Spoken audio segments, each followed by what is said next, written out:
Diving right into the NASA payloads on this flight, we have the Next Generation Lunar Retroreflector, or NGLR, which is a passive instrument, meaning it does not power on.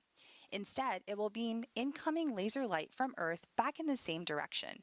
The time it takes for the light to bounce back can be used to calculate the moon's shape and distance from Earth.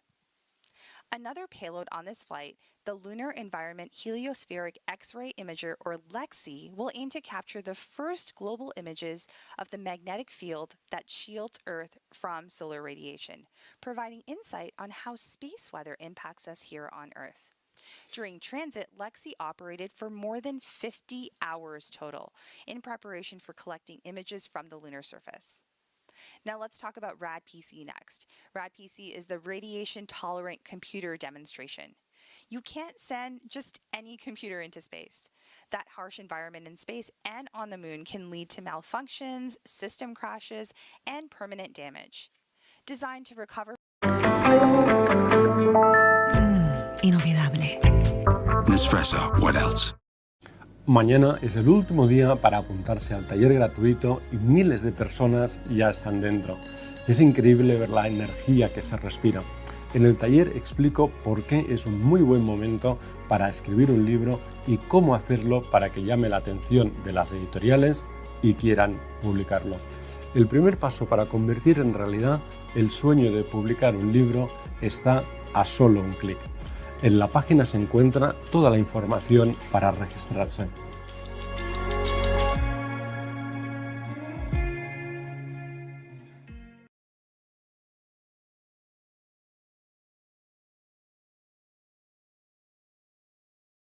In the European Union's Galileo constellations and broke the record multiple times for the farthest GNSS signal acquisition ever, peaking in lunar orbit at 243,000 miles from Earth. LUGRA's signal reception on the moon's surface could mean a lot of things for future Artemis missions and the space sector. These are just 4 of the 10 payloads being delivered to the moon today for NASA. So let's head over to Antonia Jaramillo to learn more about SCALPS and EDS, some of our dust instruments on this flight.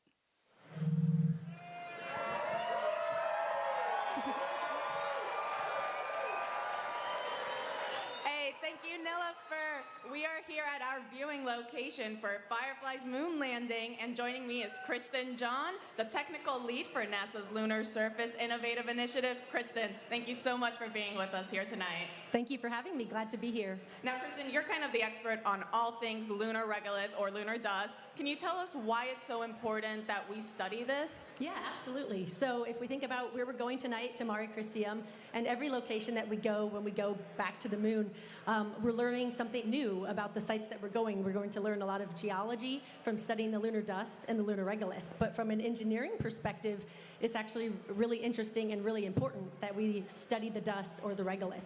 So we learned from Apollo what a huge challenge and what a huge barrier the lunar dust can be for all of the equipment that touches the lunar surface. So if you think about the household dust that we have, that's not what the lunar dust is like at all, right? So we have a different environment on the moon. So on Earth, we have an atmosphere that protects us, but on the moon, we don't have an atmosphere. So over the billions of years that the moon has been around, it's been bombarded by these impacts and by meteoroids. And so that's created this, these impacts that have created this fine dust. So we have this really small particulate. And then on top of that, because we don't have erosion on the moon like we do here on Earth, the particulate is also very sharp. So it's much more like fine pieces of glass or shards of glass. And then on top of that, we also have this electrostatic nature of the dust because it's very dry and because of the different properties of the environment. So now you have this small, sharp, sticky dust. So when you send any equipment there, it affects literally everything. So as we go back with Firefly tonight, or this morning, I guess, and any mission that goes back to the moon, we're going to learn so much more about the hazards of the dust and how we can improve with every mission that goes back. And on this mission, one of NASA's science instruments is the electrodynamic dust shield that's going to actually help us, mitigate that lunar regolith. Can you talk to us a little bit more about that instrument and how it's going to also help our future astronauts when we go back to the moon? Yeah, absolutely. So EDS is a fantastic technology. So it's an active technology that actually has these transparent electrodes on different surfaces. So you can put it on a radiator or a solar panel or glasses or camera lenses to protect them. And it basically creates an electric field.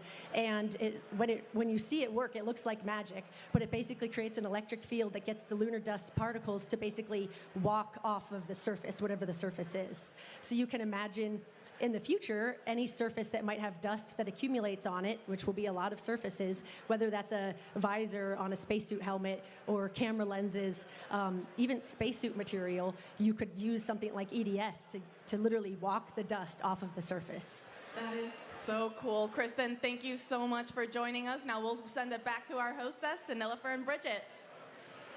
And thank you, Antonia and Kristen. Checking back in on Blue Ghost status, the team here in Firefly's Mission Operations Center continue to track the lunar lander as it begins its next set of maneuvers. Alcon.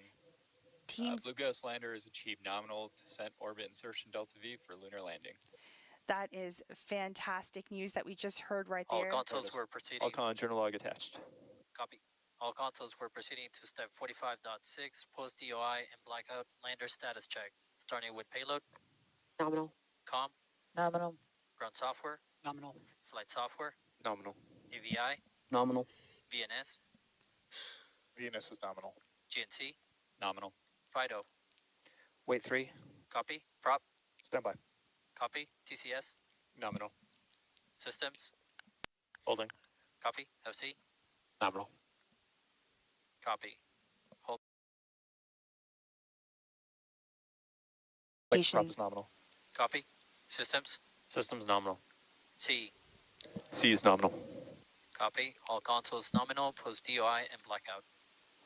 Fantastic news. So we came out of that communications blackout and we completed GNC that. verify 45.7. So we completed that DOI, that descent orbit insertion, and we are coming out Alcon from on that. ops, please be advised that there is 7.5 minutes until we start our slew from sun track to VNC vector. This slew will orient the vehicle from pointing at the sun to pointing along the anti-velocity vector, and this will be one of 3 remaining slews of the mission. The second slew will occur when we switch our ephemeris to use the navigation filter solution. This is expected to take about 10 seconds, which means that we may or may not observe this in our live telemetry data rates. The third and final slew will occur about 6 minutes before ignition, and this will take us from pointing along the anti-velocity vector to pointing along the final descent vector in preparation for the braking burn. All right, so those are just some of the nominal call outs we were expecting a little bit ahead of schedule. And Bridget, we did tune into the Mission Operations Center to hear some of those nominal call outs, but can you give us a little sense of what we can expect next? Alcon and Ops, this is VNS background. After reviewing the logs, I've seen successful configuration in video mode on all 10 Argus cameras. That is wonderful news. And you can also see those gauges have started to update now that we have that acquisition of signal. Alcon FC on ops. Want to note that in about 9 minutes, we are going to have an LGA swap during that slew that was just mentioned. We'll see a slight blackout for up to 40 seconds. Now that's wonderful news. You heard it here first. Firefly just completed that successful descent orbit insertion burn. Blue Ghost will now continue to coast with all engines off for approximately another 20 minutes before that next milestone, that final no-go poll to begin landing operations.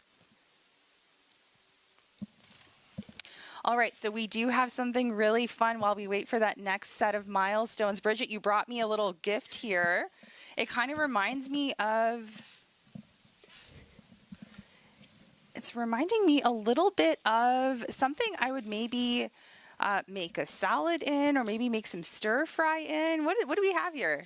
Exactly. So this is one of our foot pads that we actually tested. And it's funny that you mentioned that it looks like something you might stir fry in, because we actually, for the first demo of this, we took an industrial walk and tested it. That went well.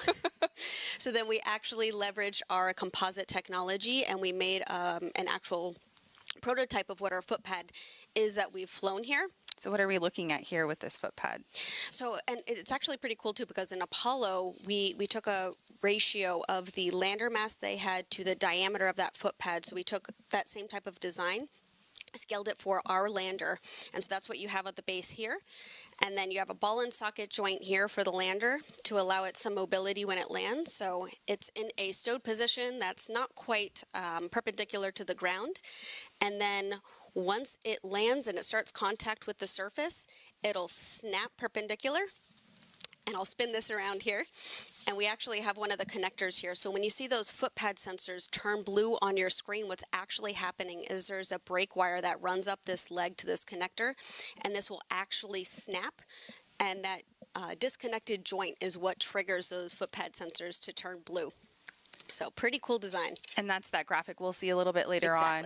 Exactly. And so from what I understand, this is actually, that you said it's a real test article that was used before she went into space. Exactly. It's in really great shape. It is. So successful design. I mean, you can see some scratches on the bottom, but we don't have any major dings or anything like that. Yeah, definitely very successful. And you said that there is a way for some level of shock absorption. Yes. Okay. So, I mean, we are planning to touch down at about 1 meter per second, but we are still designed for something as much as 5 Gs and only 2 legs landing. You know, we want to try to put in enough margin into this as possible so we're successful. And what we, I don't actually have a piece of the honeycomb core here, but you'd actually have a cylindrical section inside this lander leg that acts similar to something in your car that crushes. So it would be a plastic deformation of that core inside of here. So maybe anywhere from 1 centimeter to 1 inch of that will actually compress and absorb some of that shock from that landing. I hope you have other goodies to show me a little bit later on, because I'm fascinated by this. And as we wait to learn more about about the mission, some of our other NASA payloads on board will continue to talk a little bit more about those. So another instrument on this flight is the Lunar Instrumentation for Subsurface Thermal Exploration with Rapidity, or what we know as LISTER. It's equipped with a drill and a thermal probe, which will dig up to a depth of 3 meters into the lunar surface and take some thermal measurements. By making similar measurements at multiple locations on the lunar surface, LISTER could shed light on the geological processes that shaped the moon.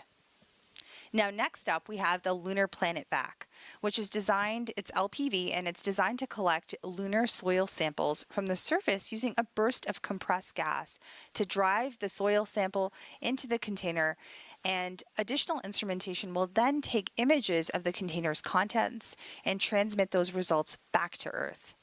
The LPV payload is designed to help test low-cost technologies for collecting and analyzing samples, improving our ability to search for water, helium, and other potential resources on the moon. We learned during the Apollo missions that lunar dust, or regolith, is very challenging to work with. It's extremely abrasive and actually clings to everything: gloves, boots, vehicles, and mechanical equipment. Now, next up, to learn about the potential challenges that dust poses to future Artemis-era missions, the Regolith Adherence Characterization Instrument, or RAC, will measure how lunar dust accumulates on different surfaces and materials. The data captured could help more effectively test, upgrade, and protect spacecraft, spacesuits, habitats, and equipment in preparation for continued exploration of the moon. NASA's Lunar Magnetotelluric Sounder, or LMS, will probe the interior of the moon to depths of up to 700 miles. Now, that's 2/3 of the way to the lunar center. The measurements will shed light on the differentiation and thermal history of our moon, a cornerstone to understanding the evolution of solid worlds. Now, while we eagerly await that next milestone, let's talk a little more about the team. As you can imagine, there are several people that have worked tirelessly to make this mission happen. And Team Firefly's Blue Ghost team are lovingly known as the Ghost Riders. They are. And right now we have about 20 Ghost Riders on console at Firefly's Mission Operations Center just north of Austin, Texas, that you can see on the screen right here. In total, Firefly has more than 50 team leads that rotate on console throughout our 60-day mission, including transit and surface operations. These console leads represent key operations and Blue Ghost subsystems, including propulsion, thermal, GNC, avionics, payload leads, and more. They've been checking Blue Ghost health status and sending commands to the lander throughout the entire mission. And Bridget, you come to us with this kind of experience too, right? You were on console for Blue Ghost launch, if I remember correctly, and for many other rocket test campaigns. What's it like being in that room? How does it feel? High adrenaline, for sure.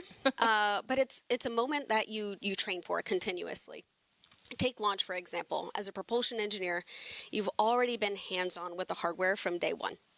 You've worked on the valve design, you've tested the subcomponents, you ran the engine development, the qualification, the acceptance campaigns. By the time that you're actually on console, you've already been through so many iterations of tests, which all lead up to that moment. And Blue Ghost is no different. It might be our first mission, but this team has already run 6 engine test campaigns, over 24,000 engine starts. Wow.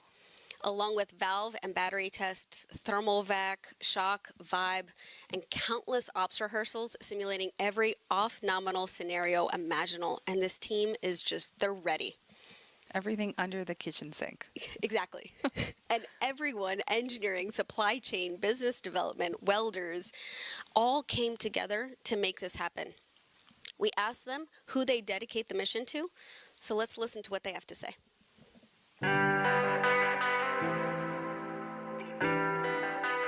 If I could dedicate the mission to anyone, it'd be the Blue Ghost engineers at Firefly.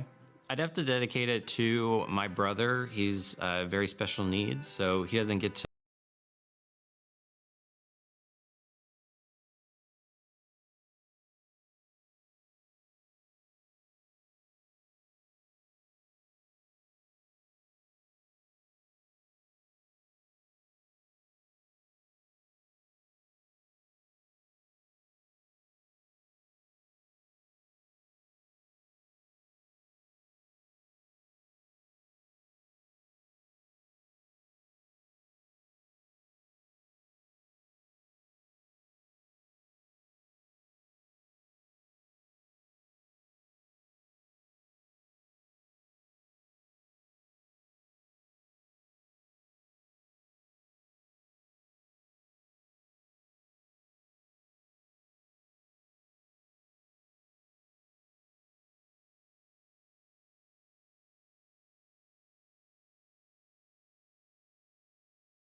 I'm inspired and just a little emotional after watching this. All the Fireflies and their families have been supporting the mission, including someone who's joining us right here. We have Ariana Mary, one of Firefly's spacecraft flight software engineers. Hello, and I'm sure you've been on the edge of your seat like the rest of us who are looking forward to today's moon landing. How are you feeling? I'm feeling incredible, thank you. It's an incredibly exciting time, not only because, all the technology and goal behind the mission is so exciting, but also because of what it means to so many people. We're landing on the moon. It sounds like something so outside of everyday life, but honestly, for a lot of people, this has been their everyday life for the last few years, thinking of this mission. They've met so many friends while working this mission. They've met their partners, so it's impacted a lot of lives, and it's not even on the moon yet. And you've worked on both the Blue Ghost mission and Elytra mission. Can you tell me a little bit about the team dynamics? How does that work? Yeah, there's a lot of cross-pollination, a little bit of everything. The culture at Firefly is honestly fun to work on because you have people that are incredibly capable in their fields, but also just fun to work with. Everyone expects a lot of you. You have to own your piece and deliver for the mission because no one can get to space on their own. But at the same time, everyone's always willing to lend a helping hand.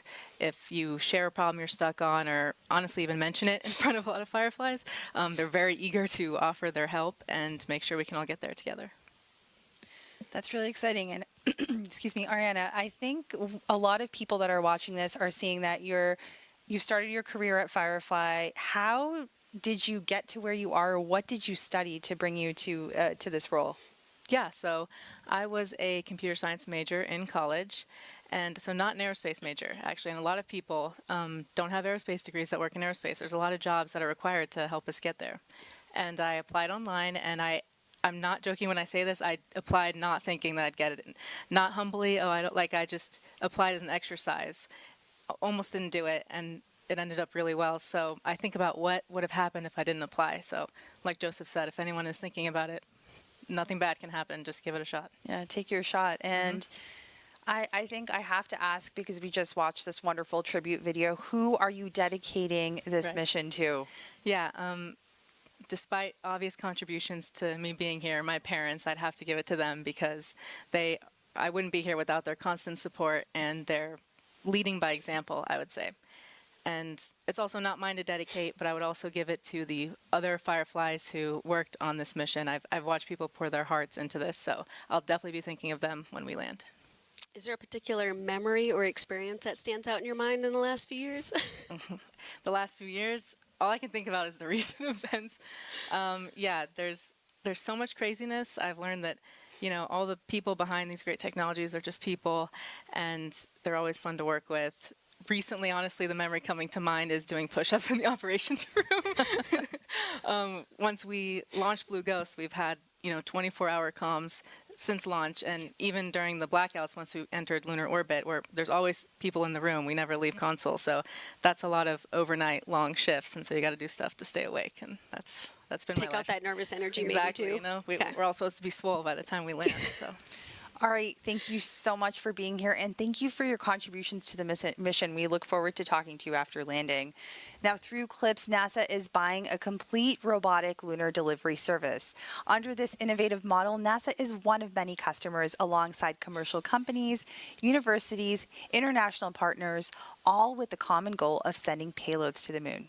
Now, there are risks, and NASA is embracing a higher level of risk tolerance by leveraging commercial solutions to send rapid, low-cost deliveries to the moon, fostering a growing lunar economy. Let's take a look.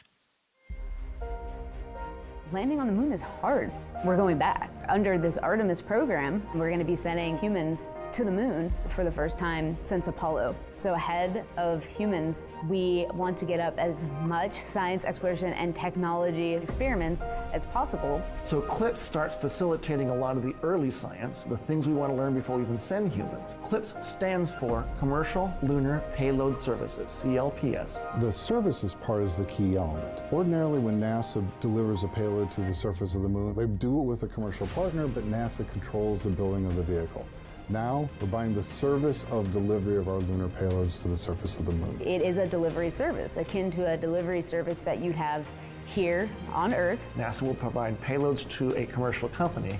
They decide how to get it to the moon. They have to develop their own lander, but they also have to manage the entire end-to-end mission. It's meant to provide affordable, rapid, frequent access to the lunar surface through American companies. we're funding different companies. We have commercial companies that are competing to win task orders to deliver our payloads to the surface of the moon. One of the goals when we started CLIPS was to help establish a lunar economy. Somebody has to do it first, and then it becomes commercially available.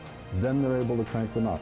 Then they're able to make it more affordable. And so the lunar surface is just the next frontier for a commercial environment. But we had to acknowledge up front, all the way through the highest levels of the agency leadership, that some of them will fail. These missions may not be as successful as a traditional NASA mission. We have accepted the risk that going through this innovative approach with these commercial companies, that there could be some failures. Some of them are new companies. None of them have ever successfully landed on the surface of the moon. So they're going to learn lessons. We need to give our vendors the opportunity to learn. And so that'll help ultimately buy down our risk as these companies learn, okay, what does it take to actually build up the lunar lander, integrate payloads, get to the lunar surface and land safely? They've been able to demonstrate that they have very, very good technical depth and the ability to design and execute missions. We're willing to take more shots on goal. And we aren't risking human lives. And in the big picture, if we're flying missions at 1/10 of the cost of a NASA mission, and we fail 2 of them, we still get 8 missions for that same price. Even with 1 or 2 or 3 failures, this is still a very economical proposition. It's a risk posture which is more risk tolerant than NASA is accustomed to. There's not a single one of these companies that's willing to bet their mission on a coin toss. Every one of them is doing what they can in order to have the most successful mission possible. But the important thing to realize is that risk tolerant does not mean risky. And the rewards are a long-term ability to get payloads to the moon inexpensively, frequently, and rapidly. We want science, so we can then put more of our resources on even more science, exploration, and technology payloads and get more of a return on investment when we get to the moon. CLIPS provides tremendous benefit across the scientific and economic communities. So there's a lot we'd like to learn about the moon to help human habitation and prepare us for missions to Mars and beyond. So the moon is the first step. Now let's head over back to Tony to speak to one of NASA's leaders.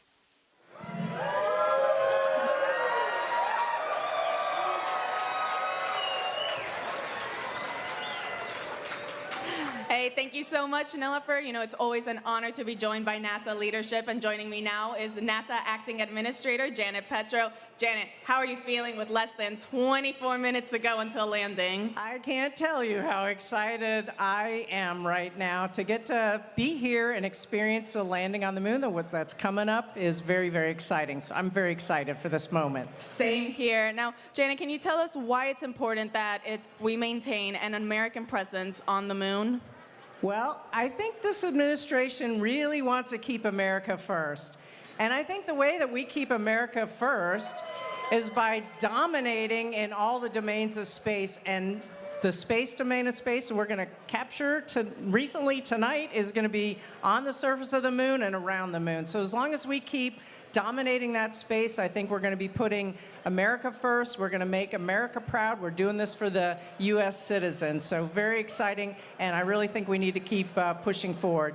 And as it's been described all this evening, the Commercial Lunar Payload Services, this program, which marries NASA, a little bit of seed money with the commercial private industry, bringing them forward, building that lunar economy. Building that economy is what's going to make us dominate in and around the moon, so we've got to do it. That's very well said. Now, you know, on this mission, what are you most looking forward to learning about from all the NASA science that's flying aboard? So there's a lot of NASA science. You've heard that multiple times tonight. And you heard about the, the study of the lunar surface and the soil and all that. But the one payload that I'm most excited about is the electrodynamic dust shield, because it was that technology was developed at the Kennedy Space Center, and I know that team is so excited to see that technology go to work on the Blue Ghost. And I think everyone remembers from Apollo the difficulty of all the dust and how it would cover the cameras and on the vehicle itself and the solar panels. And so by having this electrodynamic dust shield, it'll prove out that technology, which the dust will not be a problem, hopefully, as we go forward. You know, I'm really excited of learning of that one myself. And just like you, I'm also a Kennedy gal, so huge shout out to the EDS team. Now, Janet, is there any message you'd like to say to our public here as we get ready to land on the moon? Yeah, I would say thank you to everybody for their support. And I would also in particular like to thank the Firefly team. Earlier today I was talking to Jason, and he was talking about his team of people, and I got to see a couple of them, but I can tell you they are motivated, they're dedicated, they're relentless. They have NASA teams that has all worked very hard to get to this moment. I want a huge thank you and shout out to NASA, the CLIPS, the Science Mission Director, for all they've done to make this moment possible. Well, Janet, thank you so much for joining us here today. Now we'll send it back to Nilifer and Bridget. Thank you both for those insights, and shout out to KSC. We are now in the final moments of descent. If you're just joining us, this is the NASA Firefly lunar landing broadcast for Blue Ghost Mission 1 as part of the agency's Commercial Lunar Payload Services, or CLIPS initiative. With just less than 21 minutes before touching down on the lunar surface, the team is planning to conduct that final go, no-go poll for the powered descent initiation, or PDI, in about 5 minutes. Now, while we get ready for that, I know there are a few more steps before the actual touchdown. What can we expect in the upcoming descent phases? For our next descent phase, Blue Ghost will perform a fully autonomous powered descent initiation, which is a 9-minute braking burn that utilizes all engines to reduce Blue Ghost's orbital velocity from 1,700 meters per second down to just 40 meters per second. It's during this time that Blue Ghost uses D'Souza guidance to position itself above the target landing site, where we'll pitch over from a horizontal to a vertical orientation. And if you're not familiar with D'Souza, it's considered the optimal guidance law for planetary lining. And Christopher D'Souza is credited for this. D'Souza's model is actually very similar to the guidance model used during the Apollo moon landings. Exactly. And during the D'Souza guidance phase, Blue Ghost is fully autonomous. No pressure. We won't be sending any more commands to the vehicle until we touch down on the surface. We trust the lander to do what she was designed to do. Following D'Souza, Blue Ghost will enter the terminal guidance phase at T-minus 100 seconds to touchdown. Blue Ghost's main engine will shut off, and our RCS thrusters will perform the final descent by pulsing as needed to reduce our descent rate down to just 1 meter per second. So it's like a slow walking speed. It's during this phase where our vision navigation system is actively scanning the lunar surface, assessing things like craters, slopes, and rocks to automatically select a hazard-free target that's within our landing zone. Starting at T-minus 11 seconds to touchdown, we'll then enter the landing guidance phase, and it's during this phase where Blue Ghost's descent rate is maintained at that 1 meter per second.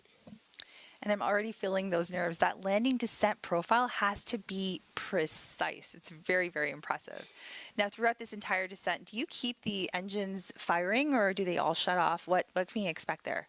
Great question. So those Spectre engines we spoke about before, they're designed to pulse. They give us a very fine-tuned control during descent. Each of those engines fires 4 times in a second, anywhere from 60 milliseconds to 235 millisecond bursts. So about as quick as a bird flapping its wings, or as long as a blink of an eye. Then, once the lander's foot pads detect contact with the surface, they send a signal for the engines to cut off.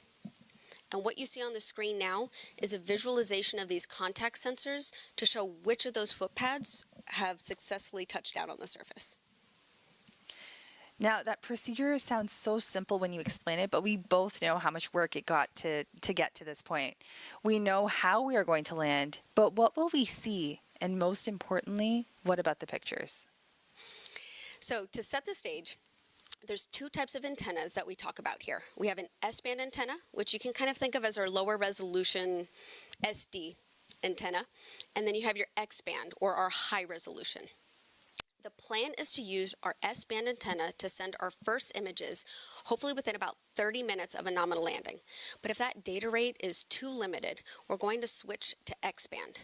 This takes a little bit longer to deploy and calibrate, but once it's up, we're going to have a much faster downlink for high-definition images and video. So that was really helpful, and hopefully we can expect those images to come in shortly after we touch down on the lunar surface. So at this point in time, we got a little preview of that landing sequence, and thank you so much for sharing what we can expect. I'm really excited to see those first images. Step 47.2. So we heard that call for that go, no-go poll. Teams have been training for this mission and are now getting ready for that go, no-go poll ahead of that PDI we talked about, or that powered descent initiation. Here's what to expect now. If the poll's a no-go, Firefly does have another opportunity to do another orbit around the moon. Ops. Slew has begun to our final descent vector. 1 minute until slew completion. GNC verifies step 46.2. So as I was saying, based on how this goes, if we are a no-go, then we have another shot at orbiting the moon and doing a powered descent initiation. But if we're go, Blue Ghost will take the wheel and perform that autonomous descent operation Bridget just went over with us. Now let's go. verifies step 46.3. We're going to go All ahead. count on ops. 5 minutes to power the descent ignition. Perfect. We heard that 5-minute call out. Consoles 1 minute away from PDI go-no-go poll. Step 47.2. Let's tune into the Mission Operations Center and listen for that poll.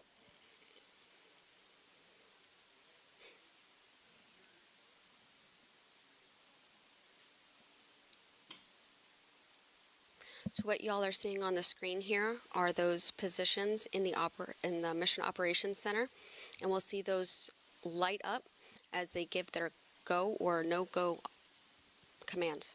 And on our screen right now, we are seeing our flight director, right? That's right. So that's Charles right there. He's our flight director for this mission. All count on ops. Slew is complete. GNC verifies step 46.4. Right, everything continues to remain nominal as we stand by for that go, no-go poll. All count on up. VNS is reporting position covariance below 50 meters. And that VNS is our vision navigation system. Thermal state is 11. We will be starting PDI at 97% state of charge. All consoles, flight on ops. PDI cannot be aborted if the lander has transitioned to descent critical. Also at this point, we're going to proceed with our power descent initiation go-no-go poll, starting with payload. Go. Comm. Go. Ground software. Go. Flight software. Flight software's go. AVI. AVI is go. VNS. VNS is go. GNC. Go. FIDO. Go. Prop. Go. TCS. Go. Systems. Go. C. Go. FC. Go. All consoles, Blue Ghost lander is a go for power descent initiation. And y'all heard All it from count on Charles? ops. 3 minutes remaining until power descent initiation. We are go for the powered descent initiation. In the next 15 minutes, we're going to tune into our Mission Operations Center as the team monitors the vehicle and prepares for that final descent. Now, there are some of those visuals that you were describing earlier in the show, Bridget. So we can see our countdown clock where we're about 14 minutes, just almost under 14 minutes from landing. And we have that visualization of Blue Ghost as it's continuing its horizontal trajectory, getting ready to get into that vertical mode. Exactly. And so, like we said before, that's real telemetry that's driving that simulation y'all are seeing on your screen here. That yellow vector you see off to the left, that's pointing in the direction of the sun. And that blue vector there is the direction of the Earth. And we see those foot pads as well as all of the engines in this image. So really exciting to see our MOC, our Mission Operations Center, as well as that data-driven telemetry.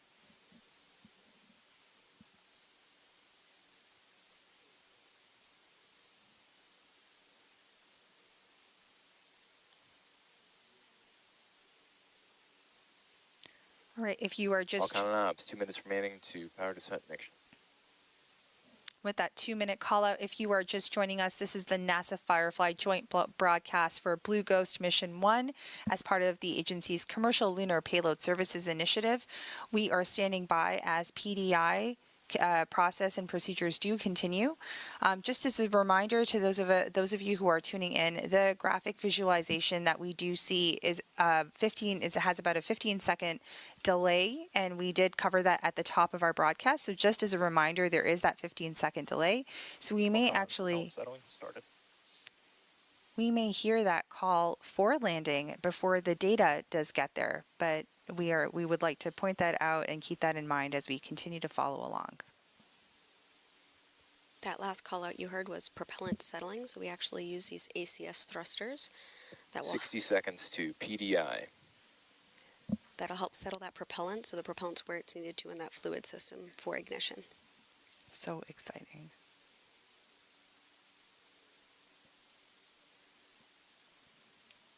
Fun fact, we actually use those ACS thrusters on our Alpha launch vehicle as well.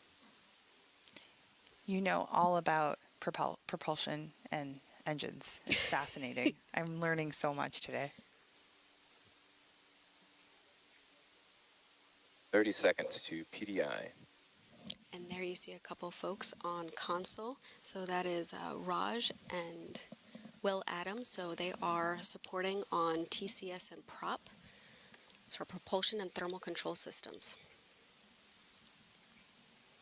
10 seconds to PDI. Let's stand by and tune into mission 7, ops. 6, 5, 4, 3, 2, 1.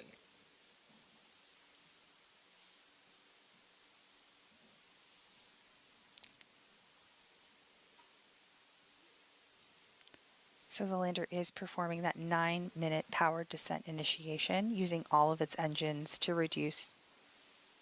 And you can see that on the simulation right there with Main the engine engines on. going. Main engine is on. We see that Descent critical. call All outs going consoles, on. flight on ops, and abort is no longer possible. Right, teams have been practicing for this moment, and we see that taking place right now. And this is where the lander is positioning itself closer and Ignition closer. temperature's nominal. Nominal callouts. Guidance mode, D'Souza, 48.1 confirm. And we heard that D'Souza guidance. Attitude and rate errors look like they converge back to nominal after the transition. Current draw is nominal. Tank pressure is stable. Prop is nominal. And remember, this burn lasts VNS is stable, nominal. about 9 minutes. Navigation filter is well behaved. We love when things are well behaved. Exactly.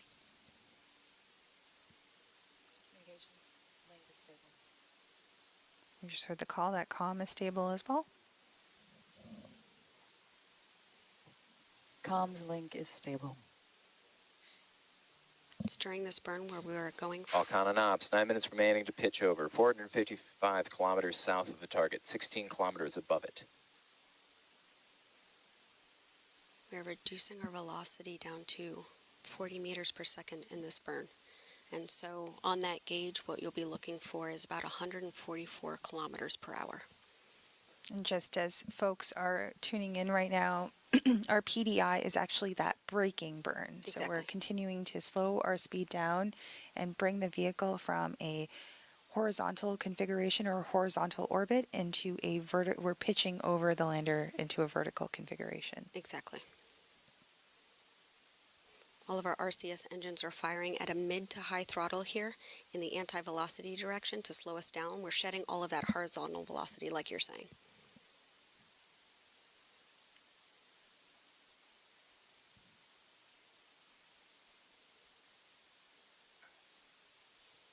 Eight minutes remaining to pitch over. 370 kilometers south of the target, 17 kilometers up. So 1 minute completed of that 9-minute braking burn. Attitude and rate errors remain nominal. Alcon and ops, VNS is passing over a shadow. And so what you guys see on the screen here is that graph taking us through all of the different phases into landing. We are in that power descent initiation. VNS is past the shadow and returning to lower covariance. Main engine temperatures continue to rise nominally.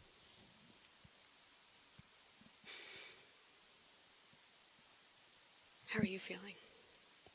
Excited, nervous, anxious. Lots of feelings. 7 going on minutes to right pitch over. 290 kilometers south, 16 kilometers up.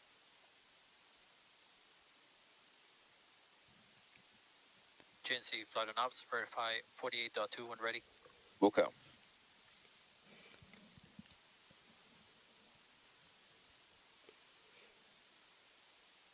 So we are seeing our various folks in the Mission Operations Center that are continuing to follow along during this braking burn called Power Descent Initiation, or PDI.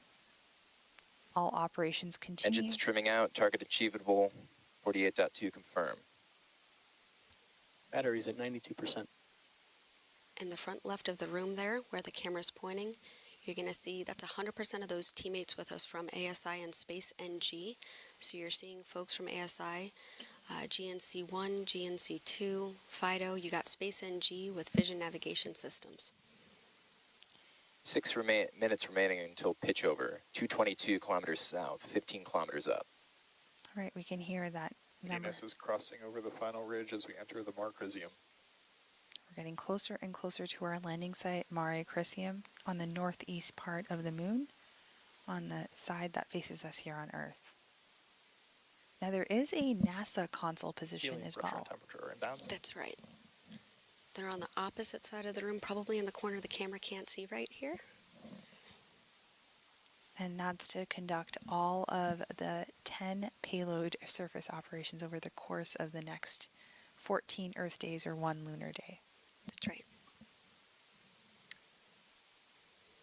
And I think that's Farah, Navigation right? That filter is looks Farah. nominal, and Star Tracker is still in lock.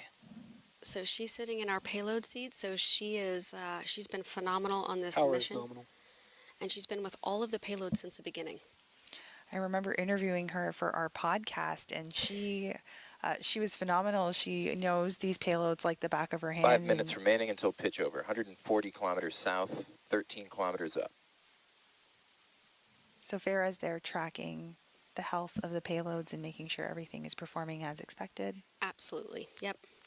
And we actually have 3 payloads on site for landing. We have EDS, Lister, LPV. The rest will be remote. So 3 out of the 10 payload teams are currently near the Mission Operations Center on site, and the remainders have their own control centers in other locations. And so this is a primary operations VNS is center. seeing drops to validate. They and back actually, to global. there's some backup rooms upstairs too for secondary, tertiary, and extra data review. Eyes up there. So you talked about 4 minutes remaining to pitch over. 110 kilometers south, 10 kilometers up. And on the screen right now, you see Joseph Marlin and Will Coogan. These are our CEs, our chief engineers.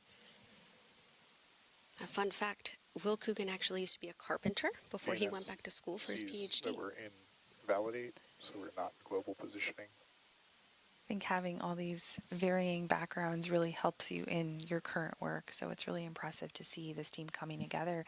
And not only are we seeing the teams in the room, but there are folks that are in back rooms, as you mentioned, that are also supporting this mission Batteries today. at 90%. Exactly. So we see that speed has come down. VNS now sees we're back in global generating solutions again. That's 7 kilometers from the surface. That braking burn continues. Falcon and Ops. 3 minutes remaining until pitch over. 67 kilometers south, 7 kilometers up. Getting closer and closer to that lunar System temperature surface. still nominal. Attitude and body rate errors still nominal. Like we were saying before, the Fireflies, we don't sit still in one position, one role too long, and so we do for sure have a lot of cross-functional teams here. And there we have our flight director back, tracking this mission. I'm appreciating the call outs. They're easing my nerves a little bit right now too. So that spacecraft, as you can see on the graph right now, is getting ready to continue that braking burn and that pitch over to put it in that VNS vertical. is reporting position covariance below 25 meters.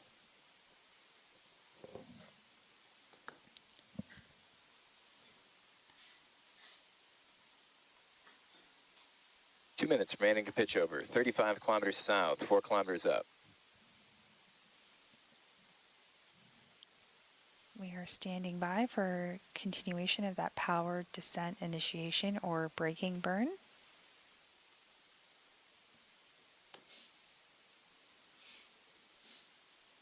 This is where all engines are firing to pitch GNC over. flight ops, verify 48.3 when ready. That was Charles. Do you know what seat's missing? What subsystem? What are we missing? Structures. Flight laser rangefinder has measurements.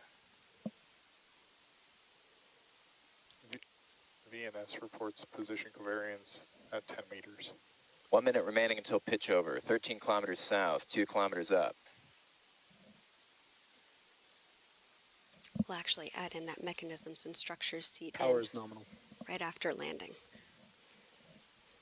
Alex Kaplan is our engineer there, and he's designed all 3 mechanisms on board the lander that he helped also build and test. Those subsystems become much more prominent after landing, so we'll see him come in later.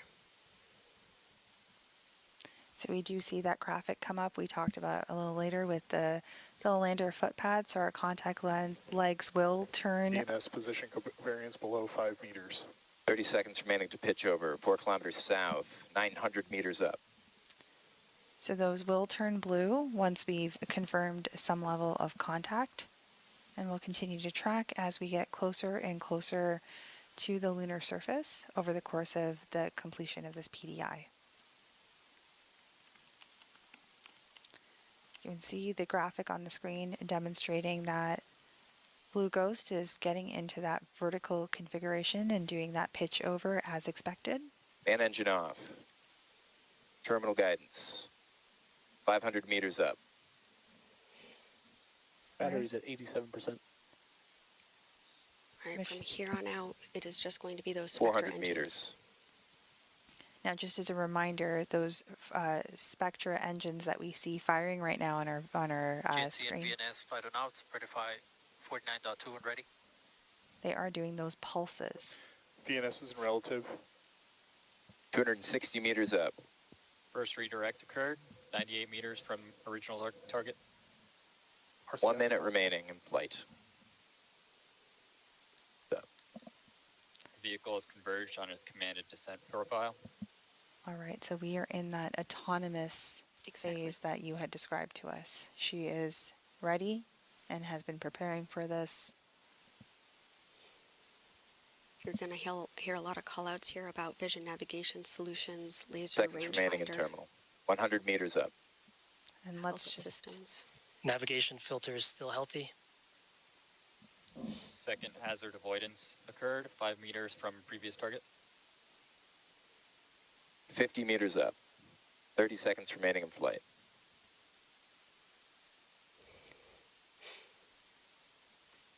Payload verify 49.4. Copy. Verified. 11 meters up.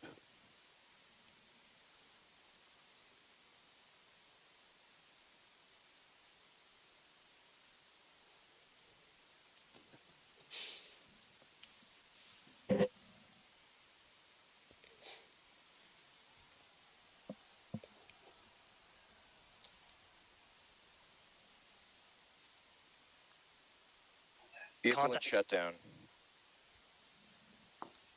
3 contact sensors tripped. Engine shutdown confirmed.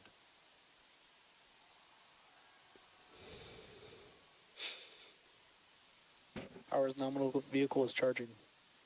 IMU reports lunar gravity and it is stable.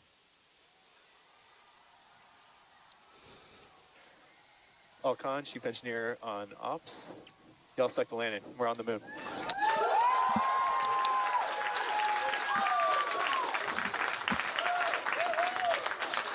Firefly Aerospace just became the first commercial company in history to complete a fully successful moon landing.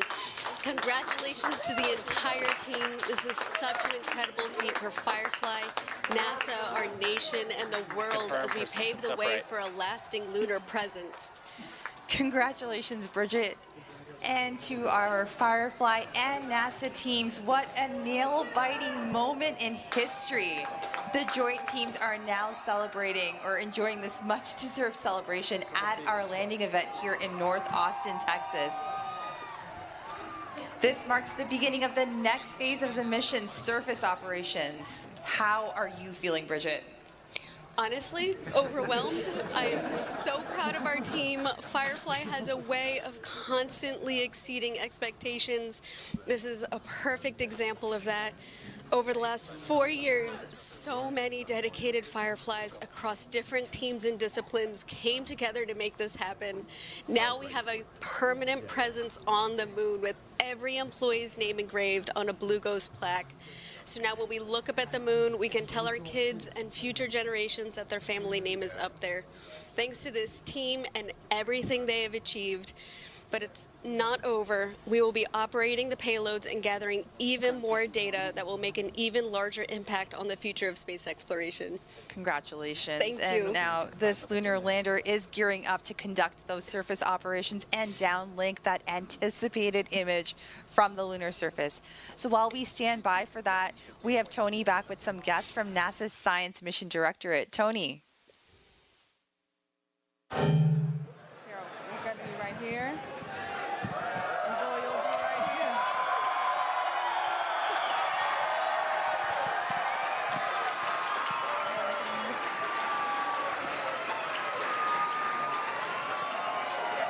Well, come. Thank you, Nilofer and Bridget. Now joining us is Associate Administrator for the Science Mission Directorate, Nikki Fox, and then the Deputy Associate Administrator for Exploration with NASA Science Mission Director, Joel Kearns. Nikki, Joel, I mean, what a momentous occasion. How are you guys feeling? We're on the moon!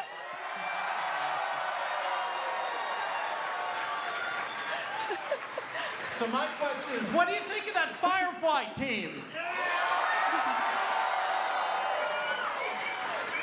It is such an exciting time. I mean, what a huge congratulations to everyone. Now, Nikki, can you tell us a little bit more about why this landing location was chosen and why, Blue Ghost is on the near side compared to when some other landing sites are chosen for other of our Eclipse flights? Yeah, absolutely. We choose, I'm sorry, I'm just so excited right now, but we choose our landing sites very carefully. Our Eclipse landers will go to the South Pole, to the near side, to the far side. This one in this really perfect location. We want to study the geological features on the moon. We want to study the interaction with the solar wind. We want to just learn more about the regolith. We want to be able to prepare for our future astronauts to go and keep them safe. And so we chose the science instruments perfectly to go to this incredible place on the moon. That we did. And Joel, this is the most NASA science that we have sent on Eclipse flight thus far. Can you tell us a little bit more then? What is the primary goal, or what are we hoping to find then with all of this? So we're landing in a place that's of great scientific interest, but it was also a very achievable place to land. And there are studies that range from studies of the sun that we'll conduct from the surface of the moon, studies of the abrasive dust of the regolith. We're going to drill into the surface. We're going to pick up regolith. It was going to answer so many questions over this one lunar day long mission. It's going to be really one for the history books. That's right. And speaking then about all those questions that we're going to answer, Nikki, tell us, what then of the science and data that we learn on the moon, how can that help us back here on Earth? So there are so many ways that, everything we do in NASA science is so interconnected. We study everything from the center of the sun to the edge of the universe. Right now, focusing on the moon, learning more about particularly things like, how that regolith, how it sort of interacts when we land, what the plume looks like, how sticky it is, if we can clean it off those surfaces, just telling us all about that. For us here on Earth, all this technology that we're sending up to the moon continually all has real-world applications as well. And so everything that we do, coming back and serving humanity and inspiring the world with NASA science. That's right, we sure are. That's really fascinating. Talking more about, some of the scientific instruments that we're sending. As we know, Joel, some of those science instruments have flown on prior Eclipse flights, and they're also scheduled to fly on future ones. Why is that? Why do we choose some of the same instruments for certain flights and different ones for others? Well, you know, we've only really been to a few places on the surface of the moon during Apollo or even with our robotic surveyor craft from the 1960s. There were a bunch of measurements we really want to take to characterize overall around the moon. Sure, especially the South Pole where our astronauts will go initially, but there are particular scientific questions where you have to take the same measurement on the near side or the far side in a mare, you know, one of these frozen lava pools, as opposed to the Highlands Mountains, to really understand the moon, and based on that, to better understand Earth. Yeah, I can't wait for that. And, you know, Nikki, talk to us then about some of the lessons learned then that we have, you know, learned from now our other CLIP slides that were applied for this one or, you know, for the future ones. Yeah, I mean, I think one of the amazing things about our CLIPS providers is they are all there for one another. You know, even today, Jason was sharing stories about what some of the other teams have been sending. Good luck to Firefly today. It is just an amazing community. And that is what we wanted to do with the CLIPS program, was really get this sustainable commercial lunar economy and have it led by American companies. And that's so important to us. As Joel said earlier, you know, we're not doing this as NASA, we're doing this in partnership with these American companies. And so, you know, just seeing the community that we're building is just so, so amazing. And so just congratulations to everybody.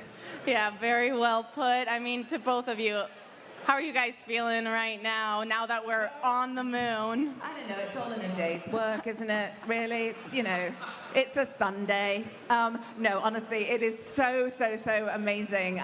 We were standing outside watching it, and Joel was getting instant, like, you know, feedback from all those amazing people in the mock. And it's just incredible it was just, I don't know, you know, seeing it come down and then you're suddenly like, oh my God, it's 5 kilometers above the surface. And so it's just an amazing, amazing achievement. I am so proud of everyone in this room because you all had a part in putting this lander on the moon. Whether you're a Firefly or whether you're a family member of a Firefly or whether you're a member of the amazing NASA science team, congratulations.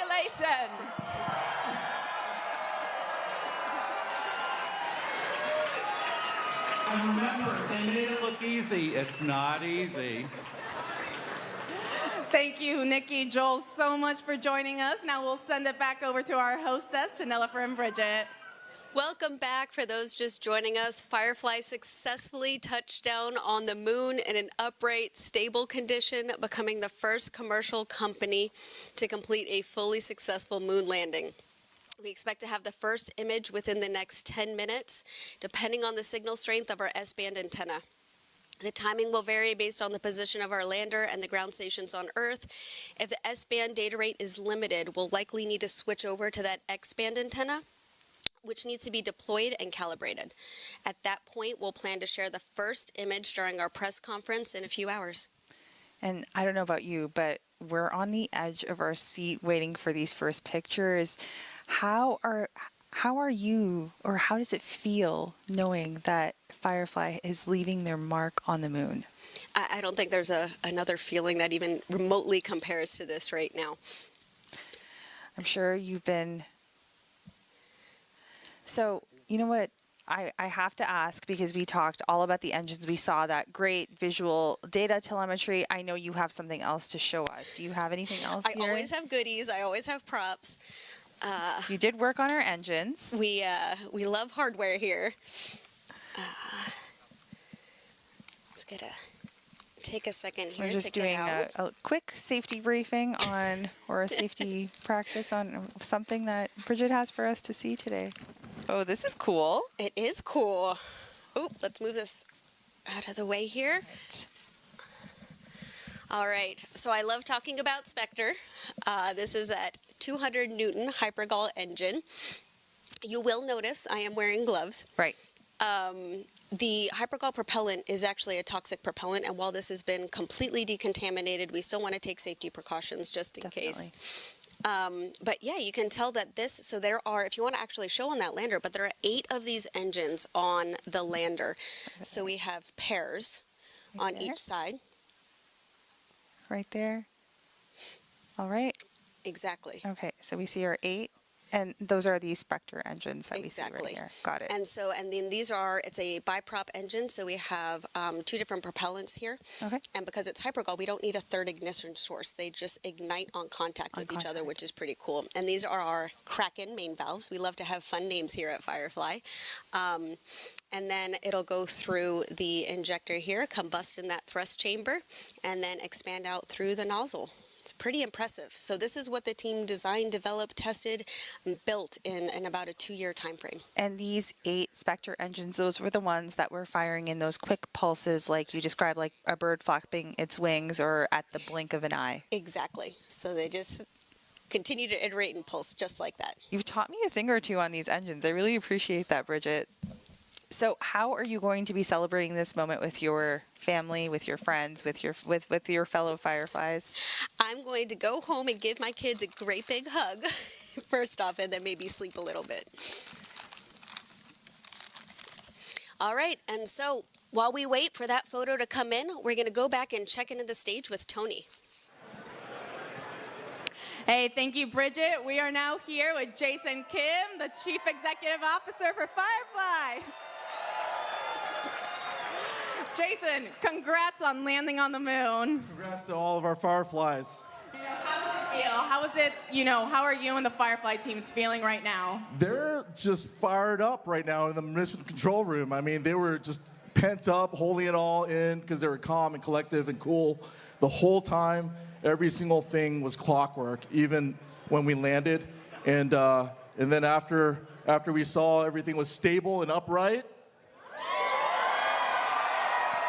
they were fired up. They were fired up. We got some moon dust on our boots.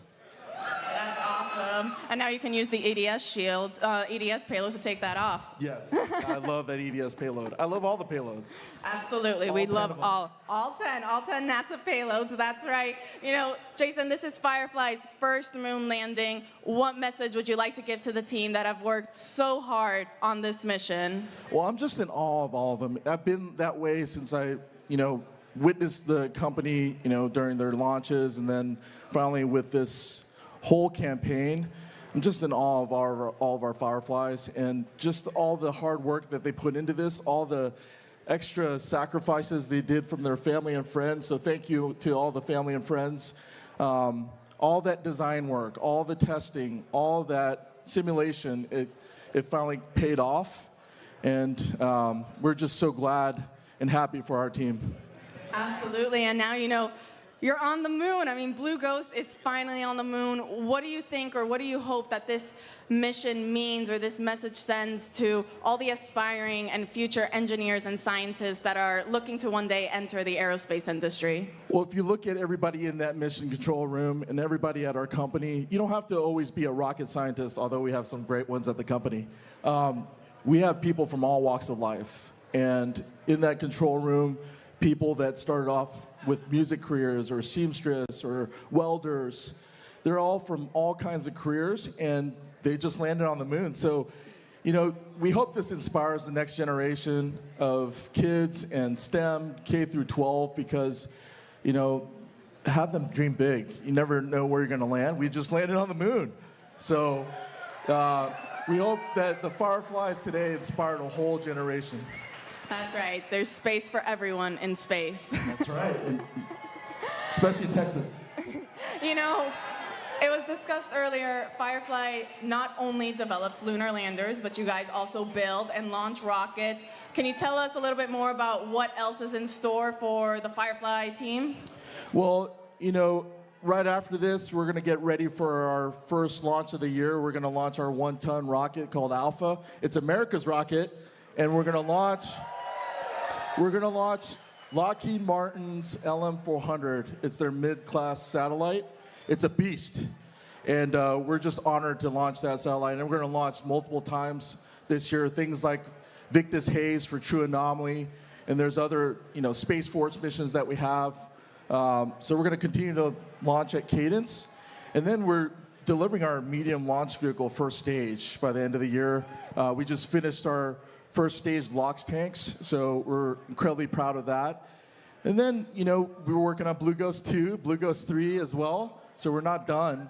We're not finished with these moon missions. And, you know, I think there's this Electra spacecraft that we don't hear too much about.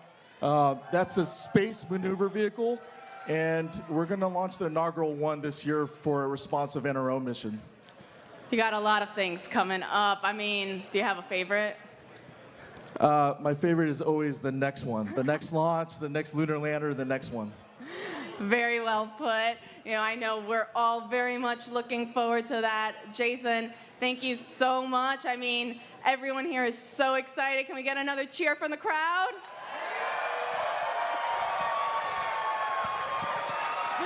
Awesome. All righty, well, we'll go ahead and send it back to our hostess, to Nilofer and Bridget. Thank you, Tony, and thank you, Jason. Congratulations once again. If you are just joining us moments ago, Firefly became the second American commercial company to touch down on the moon with its Blue Ghost lunar lander. Now, we're standing by right now for that first moon image, which we expect in the next 15 minutes or so. So while we wait, Bridget, do you mind giving us a little bit of a preview on what's next for this mission? Yeah, sure. So this is going to be the beginning of our surface operations. Within the next 2 hours, Blue Ghost will perform surface commissioning in order to activate each subsystem and perform health checks. We'll also deploy and calibrate that X-band antenna that we spoke about earlier. That's going to increase our bandwidth and begin downlinking HD imagery and video. And then following surface commissioning, we're going to begin those 14 days of the payload operations. Great. So that includes deploying that surface access arm with the lunar planet vac sample, that little vacuum to collect some samples. Right up there, you can see on the screen. And then Blue Ghost is also going to deploy 4 tethered lunar magnetotelluric sounder electrodes, or LMS, on the lunar surface, in addition to a mast on Blue Ghost's top deck, which stands 2 meters above the lander to help study the deep interior of the moon. We'll also begin subsurface drilling operations with the Lister payload that remains attached to Blue Ghost. So that will be really great. And after the first image, there's a lot more to come from over the 14 days of surface operations, literally. There's that solar eclipse that the team expects to capture on March 14th, where the Earth blocks the sun from the moon's surface. And then we also have a few days later to capture that lunar sunset we discussed early on in the broadcast, but that is expected on March 16th, where it will verify that dust levitation phenomenon that was seen at the last Apollo, when the last Apollo astronauts were on the moon during Apollo 17. Exactly. And so finally, Blue Ghost is expected to operate for some hours into the lunar night as well. So it means that there's still so much to look forward to during this mission. I'm really excited. Me too. And so while we continue to stand by for that first moon image, we're going to go ahead and check back in with Ray, who was just in the Mission Operations Center with the Firefly team during that impressive landing. Hey, thank you, Bridget. Joining us once again is Ray Allensworth, Firefly Spacecraft Program Director. Ray, I mean, how you feeling? What an awesome time. Oh my God, we did it! That's amazing! I'm sorry, my heart's beating so fast.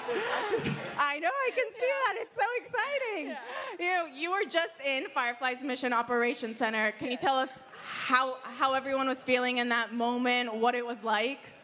It was so quiet for just like, I mean, it was like a 9-minute burn, 12 minutes, like getting, through PDI, pitch over, and then you just hear these 4 call outs. And I think I'll just forever hear like our chief engineer Will's like voice, like we successfully landed on the moon, and then just everybody kind of lost their minds. I'm sure y'all did too. Yeah. We sure did. It was great. Now Blue Ghost is on the moon. Yeah. What's the team doing now? So they're all business again. So I had to leave because I couldn't keep it together. So they are immediately going into health and safety, and then it's really just immediate into payload ops. So we landed at the beginning of the lunar day, and we want to maximize as much of that time as possible for all the payloads. So they will immediately dive into that, and really these first 3 days after landing are going to be just jam-packed. Just try to get every single payload op going that we possibly can. Can you talk to us a little little bit more about those surface operations and now kind of some of the most exciting moments that we can look forward to while Blue Ghost is on the moon? Yeah, so I like to say that when we land on the moon, I think the lander kind of comes to life. You know, the Lister drill will go down, the surface access arm will deploy. You know, we'll have probes coming off the side of the lander. So a lot of different payload ops, but there's also a couple other phenomena that we'll see on the surface. So we will witness an eclipse while we're on the surface, and then at sunset, we expect to see this kind of phenomena where the dust like levitates off the surface. So that we'll try to, you know, we will photograph and video all of that. That is so cool. You know, when it was being discussed earlier, that lunar sunset, I think we were all like, wait, what? What are we going to be looking at? Exactly. Yeah. No, I love that. You know, this, as was mentioned, isn't going to be the only lunar mission for Firefly. Can you tell us a little bit more about the upcoming ones, what we can expect, how those will look? Yeah, absolutely. So Blue Ghost Mission 2 is well underway. We're moving into the integration phase of that mission. That mission is really special because it's not just a lander, but it's also our Electra vehicle that's going with it. So that'll help get it to lunar orbit. And then once we deploy Blue Ghost in one of our NASA payloads, that will actually act as a comms relay. So that is, you know, far past CDR in integration, getting ready to go. And then we just did our kickoff for mission 3. So we're gonna be pretty busy for the next couple years. Very busy. I mean, and you know, you just mentioned for the next lunar mission, you have to use, it's not just going to be the lander that you're sending, you're also using the orbiting spacecraft, the Electra vehicle. Tell us how that works, why it's needed, you know, for Blue Ghost Mission 2. Yeah, so Blue Ghost Mission 2, we have a lot more payload mass, but also we're deploying a fairly large payload lunar pathfinder into orbit. So, you know, the transfer stage will get that whole stack to lunar orbit once we deploy from the launch vehicle. And then it deploys LP, and then again, it's staying as a comms relay, so we'll be on the far side. So we're really designing that vehicle to be able to operate for 5 years. So it's a pretty robust vehicle, and it shares a lot of heritage from the lander. That's really cool. I cannot wait for that one to get underway. And as you mentioned, you know, the second mission, that's going to go to the far side. Are there any challenges or any differences, I guess, with landing, you know, right now on the near side compared to now for the next one that's going to be a different location? I think we know less about the far side. So, you know, we had a relatively good amount of data for our specific payload site for mission 1. You know, we're landing equatorial far side on mission 2. A little less familiar with that area, but really, it's really well suited for the payloads because they want it to be totally radio silent. So it's dark in that regard. So yeah, I mean, we'll learn more about it as we go through integration and the, you know, the mission ops phase for that mission. That is super exciting. I can't wait to learn about all the different things that, you know, you guys uncover along the way. Now, Ray, for you personally, I guess, what's next for you? You know, what are you going to be doing for the rest of this mission, or are you now full steam ahead on Blue Ghost Mission 2? I'm going to go to sleep and then just dive right into surface ops. I'll be in the mock a lot, and then, you know, maybe a PTO day or two, and then just mission 2. Well, you definitely deserve a day or two of PTO. Ray, congratulations once again. Thank you so much for joining us. Now, we'll send it back to our hostess, to Nilifer and Bridget. Thank you, Tony, and congratulations to both of you once again. In case you missed it just moments ago, Firefly successfully landed on the moon at 2:34 a.m. Central Time. The Blue Ghost lunar lander safely touched down in Mare Crisium, delivering those 10 NASA science and tech instruments. Now, we should just give a heads up that we do expect another image, or their first image rather, to come through in approximately the next 30 minutes. We are standing by for that, but let's talk a little bit more about what to expect and what took place over the course of the landing. So let's take a look at that incredible landing. Now that we're on the surface, we're, like I said,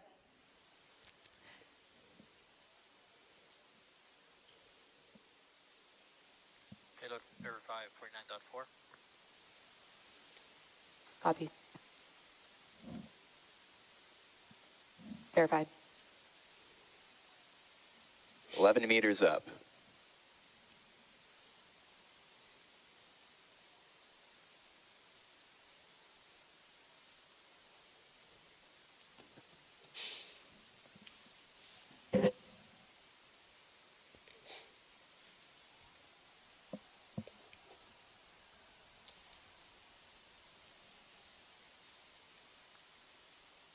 Vehicle and shutdown. 3 contact sensors tripped. Engine shutdown confirmed.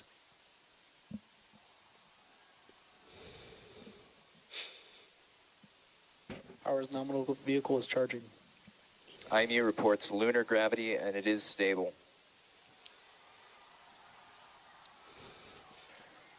Alcon, Chief Engineer on Ops. Y'all select the landing. We're on the moon.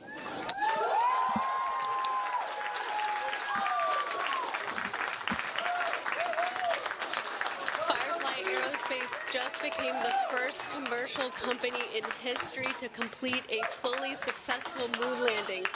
Congratulations to the entire team. This is such an incredible feat for Firefly, NASA, our nation, and the world as we pave the way for a lasting lunar presence. Congratulations, Bridget. And to our Firefly. So now we're on the surface and we're standing by, as I mentioned, for that first image, which should be ready in just some moments. But Blue Ghost is on the moon for the first time. And we know that image won't be the same quality that we've seen over the course of this mission or while it was in transit. And that's because she's just getting settled in her new home and getting all of the comms and things sorted out. Teams have been working towards this moment and will continue to stand by as we anticipate that image. We also want to check back in with Tony, who's with Chris Colbert. Tony? Thank you, Nilofer. Joining me is Chris Colbert, manager for NASA's Commercial Lunar Payload Services Initiative. Chris, I mean, what a time to be alive. Woo! We did it! Congratulations, Firefly. Awesome job. That's right. Now, Chris, can you tell us why it's so important that NASA has the CLIPS initiative and that we have multiple companies sending our NASA instruments to the moon? So CLIPS was designed to help us learn how to go to the moon. We haven't done it in 60 years, and we're doing it a different way, utilizing commercial companies to get us there. We're using multiple commercial companies because we want to be able to fly a lot of missions relatively quickly. So we're hoping to get lower cost missions at a faster pace, and we just have proof it works. We landed on the moon almost perfectly. That's right. You know, and speaking of the moon, I guess, why the moon specifically? Like, why was that location chosen for CLIPS as opposed to any other location in the universe? Well, let's start with the first part is because the moon is close. It's relatively easy to get to. We can get to it in just a few days. But it's also a key part of the Moon to Mars strategy for the agency, the Artemis program and getting humans back to the moon and on to Mars. Starting here with the smaller landers and letting us learn about the moon is a big part of what CLIPS is for. You know, on that note, do you think then that CLIPS could one day expand to cover other destinations like Mars? Well, what I think we're seeing here is that commercial companies are very successful. So we want to take advantage of those capabilities and the growing industrial base in the United States and the American companies, what they bring to the table to allow us to broaden our exploration. It's a key part of the Artemis strategy is to take advantage of commercial companies. And as we just proved tonight, they can do it. They can do it really well. That's right. You know, now that we have another commercial company on the moon, how does it feel to see this initiative underway and producing results? It's astounding. This is amazing. I can't say enough good words about the Firefly team. They did just such amazing work all the way through, and that was kind of a picture-perfect landing. Everything worked beautifully all the way through this mission. They knew what they were doing. They solved every problem that came in front of them. This is just an amazing feeling. It demonstrates that what NASA started with 5 years ago can work, that we can utilize these commercial companies at a fraction of our normal cost, and we can get to the moon. We've got another landing coming up in just 5 more days, and 6 more planned over the next 3 years. So we've got a lot of things coming, and this works. That's right. I mean, you just mentioned we have another moon landing coming up very shortly. Can you tell us a little bit more about those future CLIPS flights, what we can look forward to and when? Sure. So part of what we're doing here, Nikki Fox mentioned it earlier, we're helping learn more about the moon to prepare us for taking humans back. So we're flying an increasingly complex series of instruments to the moon and demonstrations of technology to help advance our capability prior to taking the humans there, to make it safer and more productive when they do get there. We'll see those missions scattered out fairly consistently over the next 3 to 4 years as our instruments are matured and put together, and we take advantage of what we learned from these early missions. You've heard a lot today about the instruments on this mission. We'll learn from those instruments and make adjustments to the instruments we fly in the future.